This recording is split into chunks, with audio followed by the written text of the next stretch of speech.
Ini kan di episode pertama kemarin kan Pak Ustadz ada bilang mahram ya kemarin ya, ada ya.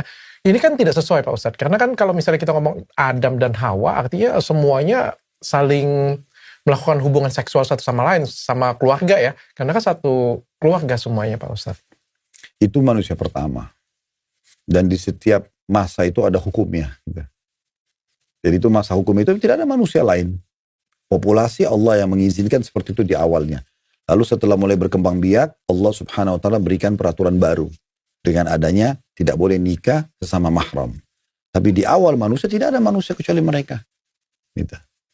Ya itu memang hukumnya belum berlaku pada saat itu. Berlakunya adalah pada saat sudah populasi terjadi, baru Allah turunkan syariat atau hukum tentang masalah pemisahan mana yang boleh dinikahi dan mana yang tidak boleh. Oh itu kapan ya Pak Ustadz? Setelah terjadi populasi. Jadi populasi itu setelah Qabil dan Habil berkembang biak, kemudian mulai datang nanti kita bahas di masa Nabi Idris, setelahnya ada Nabi Hud, ada Nabi Saleh dan seterusnya.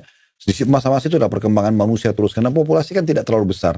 Berkembang makin banyak maka makin berlaku peraturan itu. Kenapa peraturan itu diberlakukan sedangkan sebelumnya tidak diberlakukan Pak Ustadz? Gini loh, rasionalnya gini. Kita kalau sudah masuk ke pertanyaan kenapa, jadi itu ranahnya Allah, maka saya kasih contoh supaya Dr. Richard bisa lebih paham. Kalau misalnya Dr. Richard punya perusahaan nih, buat satu perusahaan, udah deh Dr. Richard sudah pilih wallpapernya, lokasinya, marmernya, segala macam lah. Apapun item yang ada di situ sudah dipilih.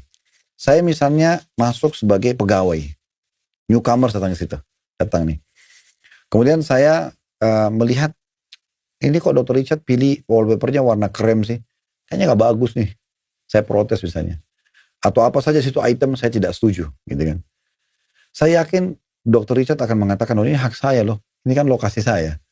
Kok kamu ikut campur di situ? Nah, untuk memahami keputusan Allah subhanahu wa ta'ala, kita harus tahu Allah ini punya sifat sempurna. Dia bukan seperti manusia. Dia adalah Allah zat. Sifat-sifatnya itu maha pengasih, semua pakai maha pengasih, maha penyayang, maha besar, maha kuasa, maha adil dan segala macam.